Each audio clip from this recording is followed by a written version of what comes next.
With there being a majority of man coverage being run in NCAA 13 this year, I thought it'd be wise to break down something that is really slept on, I would say. I haven't seen anybody running this playbook, and more so this formation. People think of this formation out of the Indy playbook in previous Maddens. It's the gun bunch tight end, but this play that we're running is not in Madden. The play we're running is in the Purdue Boilermakers playbook, and the play is called Boiler Bunch. From what I know, it's a playbook exclusive play, so you can only access it out of the Purdue playbook, or if you run a custom playbook and you want to add the gun bunch tight end to your set. And this is a really good man beater because all formations in the game, with the exception of 3-4, will align the man assigned to this receiver right here will always be to the inside. So you can see the dime, the middle linebacker is assigned to him. And we'll go ahead and I'll break down some others. And nickel will be the same way.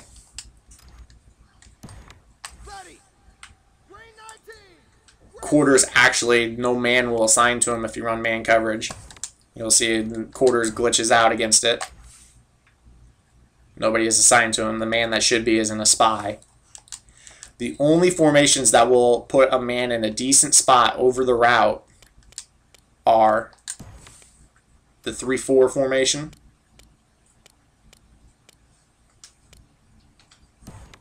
in which the outside linebacker is lined up on him, but that's a mismatch. You never want an outside linebacker against a slot receiver. And then some other formations will align decently. I believe the dollar is one of them. Actually, the dollar is not one of them because the linebacker duo is assigned to them on the inside. So you'll often end up, if someone's in the dollar and they want somebody else on your receiver, cover one works. But as you'll see here, when the man is aligned over the top of the receiver, this is not good news. The route combo that you use on this play, you can run against man and zone. But the gist is that you really don't care about the square or triangle receivers.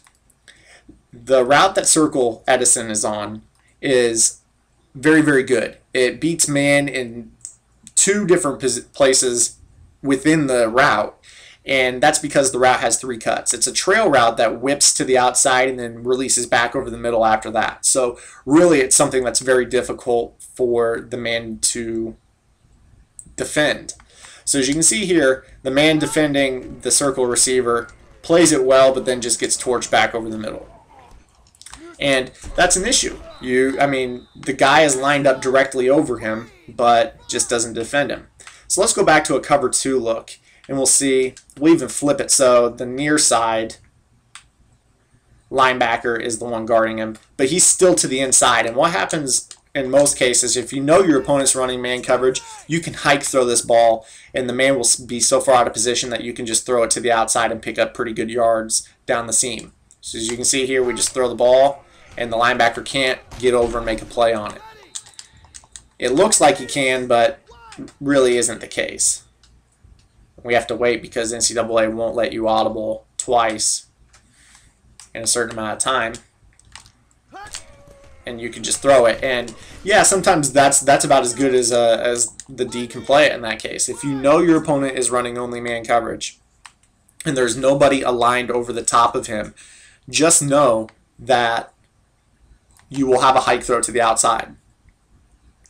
And if you really want to get fancy with it, you can go ahead and mix the whip route in with it and really confuse man coverage. So as you can see here, we just get guys all over the field are open.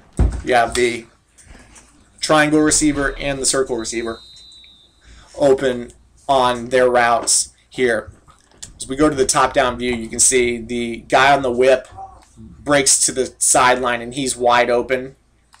Could have thrown to the triangle receiver a little bit earlier. As you can see, he's the one closer towards the top, and then the receiver that's on the trail whip in, whip out combo, whatever you want to call that route, I've never even seen it run, beats his man back over the middle. So you can work the whip and the trail whip together in combination and just really force your opponent into zone coverage, which for the most part, vanilla zone coverage does not work against this play because the routes in combination with Edison will pull the zones and allow you to hike throw it as well. So as you can see here, we can just throw it into that zone.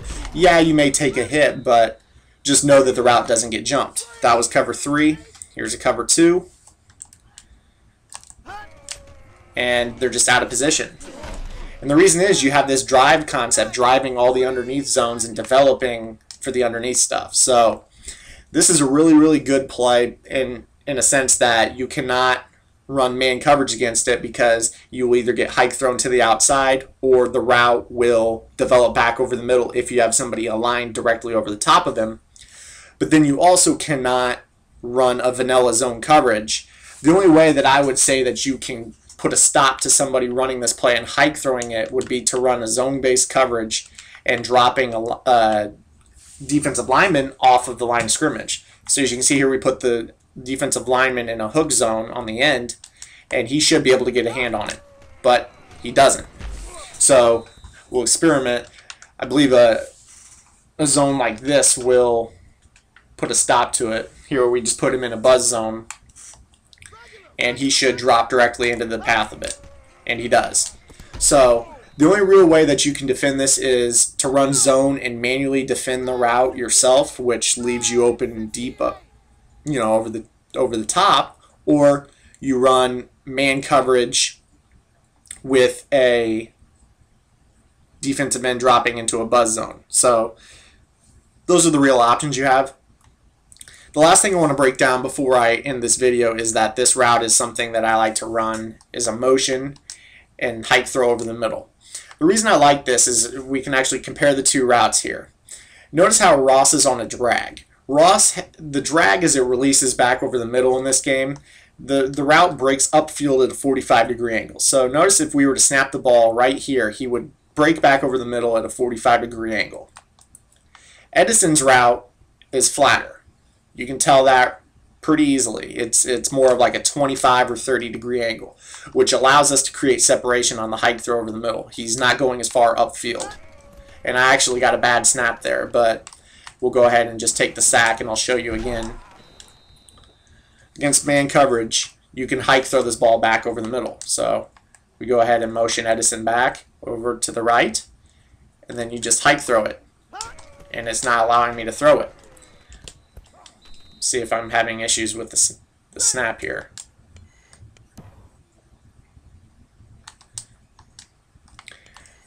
Run two-man under against it.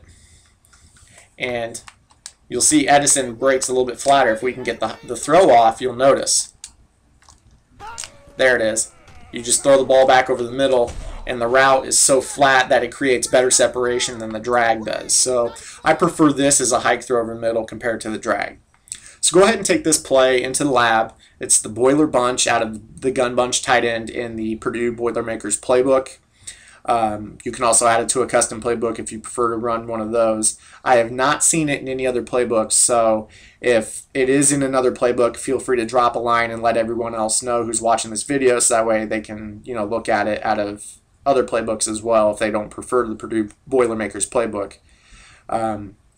If you want, you can leave a comment in the box. Make sure to give it a thumbs up or down, and subscribe if you haven't already, because Madden's getting closer, and if you're liking these tips, I actually enjoy Madden a little bit more than I do NCAA, so hopefully you'll enjoy the Madden tips that I do as well. So get in the lab with this, and let me know if you have any questions, guys. Thanks.